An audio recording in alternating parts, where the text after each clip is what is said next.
شوا 25 سر 26 و مهلوی دم کنشتیمان پلیس هاتو چویت ارک خدا شلای زیروان بر پرسکی و زوریل تتکرن و تتاقطان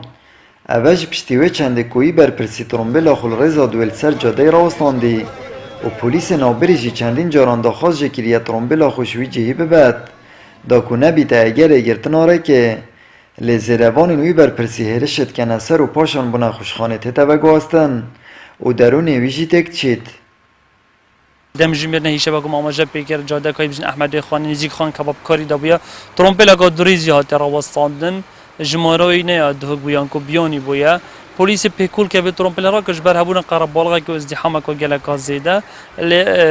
جارک دو افکاسیان ناراضی بنا خود دیار کرده برانبری بیارا پلیسی کیشت دروز بیا بابت گهشتی را کشان و قطانه و کشانه و گم آماجه پیکر پلیس میاد نچونش لای درون و گلک کشناو چویا و دی سانجاتیا و گاسم بنا خوشخانه پلیس ترافیکی سکالت تو مارکریا و کو هیزت امناهی السروی کسیهانه و دیسان برپرن و کنیل دادگاه هاتینه و کنو دوسیه هاتیه بریو برن پلیس هاتو چوی بزحمت ترین ارگ جبجت کرد زوستان برباران و سرمایه هاوینا جیلبر توزه و گرمه ارک خوب جهتینید لهندک جاران یاسات هتا بن پیکرن و زوریلت هتا کرن پارێزەرێک جیت بێژێت ئەلدیفیا سان هەر کەسێکی زۆریل فەرمانبەرێکی حکوومەت بکات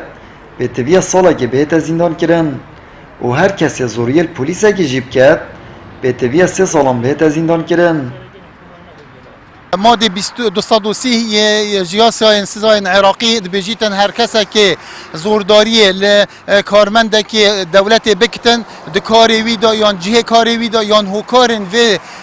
تعدای بزفرت و بو کاری وی دویتن اوه نج ساله که کمتر بیت سزادان هر وساق ماده 26 سا هاتنو چونه برگا ایکی دبیجیتن هر کسی که دگل پولیس کی دا گفتگوی که زفر بکتنو کو ایهانا وی پولیسی بیت کرن اوه دوید بیت سزادان نه یعنی تا 2 ساله بیت سزادان اگر اوه زیدگاوی سر بکتن و تعدای سر بکتن اوه دوید بیت سزادان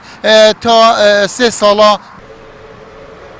هرما کردستان هنده کسانه که هیچ بهایی که نادن یاسایه و خوب بلندتر بینو یاسایه بن پید کن تمان دمجده ارک پاراستنا سروری یاسایه که ویت استوی دادگهان لامات میناوان کیسان دا فر دادگه بلاین یا خوب پاریزن آمد بریفکانی کانال آسمانی پیام دهوک